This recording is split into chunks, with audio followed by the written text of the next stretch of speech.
हमारे एक सज्जन है गौतम जी, उनको राष्ट्रपति पुरस्कार मिला।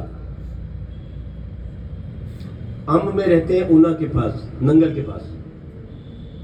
और उन्होंने अपने ड्राइंग रूम का डिजाइन इस तरह से कर रखा है कि ड्राइंग रूम का एक स्थान बाहर को बढ़ा रखा है, अंदर ये शाला है, 3-4 खिड़की लगा के ऐसे बाहर बढ़ाकर सुंदर वही यज्ञ करते हैं। और वो पूरा ड्राइंग रूम है, आखिर में जाके किचन और उनका डाइनिंग रूम, साथ ही डाइनिंग टेबल लगा हुआ। अब उनको जब राष्ट्रपति पुरस्कार मिला तो मैं जाता रहता हूँ, विद्यालयों में जाकर प्रवचन देता हूँ और भी कार्यक्रम होते रहते हैं हर समाज के। जब उनको राष्ट्रपति पुरस्कार मिला, वो मिलना था वहां पर विज्ञान भवन में, तो उन्होंने मुझे कहा आचार्य जी आप भी चलिए। मैंने कहा जाना तो आपको है, मैं कैसे जाऊंगा और मेरी क्या जरूरत है, आप अपने ले आइए पुरस्कार। नहीं नहीं, आप हमारे गुरु हैं तो आप भी चलिए। वो बहुत आग्रह करने लगे तो मैंने कहा चलो मैं चल पड़ा। मैं भी चल पड़ा उनकी गाड़ी में दिल्ली।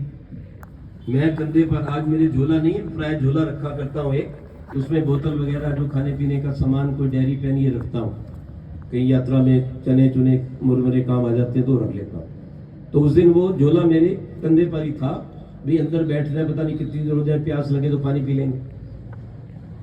वो लोग तो अंदर चले गए, अध्यापक जी, उनके दोनों बच्चे तो अंदर चले गए। मैं इसलिए रुक गया कि वो मेरे झोले को अंदर नहीं जाने दे रहा था। मैंने कहा भाई झोले को देख ले, कोई बम बम नहीं है, कुछ नहीं है, ये पानी है। नहीं नहीं, झोला रख के आओ। ठीक है भाई। मैं दोबारा गया, अपनी गाड़ी को ढूंढा, ड्राइवर को ढूंढा, फोन किया, झोला रखा, झोला रख के वापिस आया। तो फिर दोबारा उसने तलाशी ली। जब तलाशी ली तो मैंने सोचा पता नहीं अंदर कितना टाइम लग जाएगा, इन नेताओं का कुछ पता नहीं है। तो एक बार लघु शंका हुआ थे, मैं पेशाब करने के लिए चला गया। जब वापिस आया तो उसने फिर तलाशी ली। मैं तलाशी से तंग आ गया। मैंने कहा, जब उसने इस तरह फिर तलाशी ली तो मैंने कहा एक बार और तलाशी ले ले। मैंने उस पुलिस वाले को कहा, थोड़ा सा गर्व हो गया, मैंने कहा फिर तलाशी ले लो। कहते क्यों? मैं कहा बम फटेगा आज अंदर। डर गया। मैंने कहा अच्छी तरह तलाशी ले ले, नीचे से ऊपर तक, आगे पीछे से। याद रख, आज बम फटेगा, अंदर फटेगा, अंदर विज्ञान भवन के अंदर। देखने लग गया मुझे, बोल कुछ नहीं सका। अच्छे अच्छों की सिट्टी पिट्टी गुम हो जाती है जब आप ध्यान के सच्चे अनुयायी और मानसिक शक्ति को जगाते हो।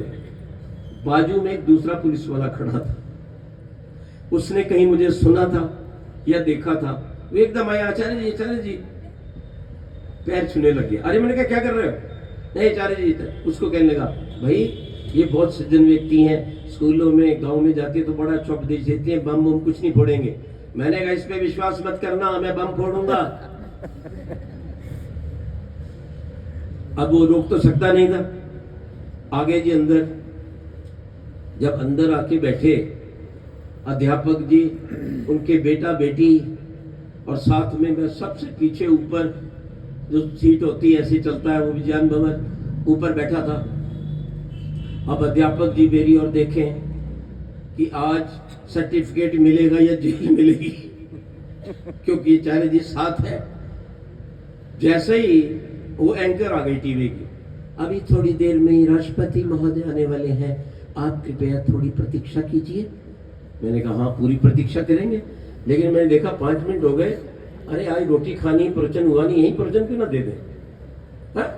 देव दयानंद के चेले को डर कहां? मैं खड़ा हो गया और अध्यापक सब इकट्ठे थे, राष्ट्रपति भाई नहीं थे। मैंने कहा भारत को आजाद किया था वीरों ने, इन गोरे अंग्रेजों को बाहर निकाला था भून भून कर, और वही अंग्रेजी आज तुम्हारी छाती पे लगी हुई है। काश तुम्हारी छाती के ऊपर आज देवनागरी लिपि होती, और कुछ नहीं तो तुम्हारे प्रांत की भाषा होती। कम से कम ये गुलामी का निशान नहीं होता। जो माताएं अपने बच्चों के कपड़े अंग्रेजी वाले लाती हैं वो सावधान हो जाए, वो उन वीरों को गाली देने जैसा है। मैंने कहा देखो, भारत का जो गीत है वो वंदे मातरम है या ओम आ ब्राह्मण ब्राह्मणो है। और अभी आपके राष्ट्रपति महोदय आएंगे, अंग्रेजी बोलेंगे और मैं रोकूंगा, अब ये बात बहुत खतरनाक थी।